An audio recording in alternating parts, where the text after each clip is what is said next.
Thinking about trading GBPUSD today? Here is your high probability smart money concepts analysis for the 1 hour time frame. Please watch the full video. Looking at the current chart, we can see a shift in market character. After a strong initial bullish expansion that created higher highs and higher lows, the price has transitioned into a distribution phase. We are now observing internal bearish breaks of structure and the formation of lower highs. Currently, the market is ranging, but there is a clear buildup of bearish pressure that we need to respect. Let's break down the smart money zones.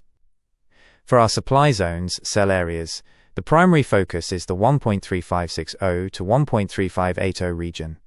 This is our best intraday sell level, as it shows a recent rejection. Higher up, the 1.3650 to 1.3680 area acts as a swing sell zone due to the strong imbalance. For demand zones, buy areas, we're watching the 1.3440 to 1.3460 level for a potential reaction. Below that, the 1.3380 to 1.3400 zone is a high probability demand base where the previous expansion started.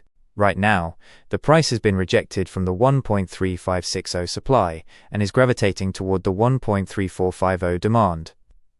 Since we haven't seen a strong bullish break of structure yet, the upside remains weak. In our primary bearish scenario, if the price stays below 1.3560, we look for sells on pullbacks toward 1.3520.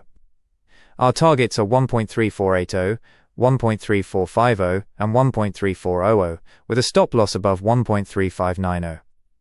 In the secondary bullish scenario, we only buy if the 1.3440 demand holds with a confirmed structural shift, targeting 1.3520 and 1.3600.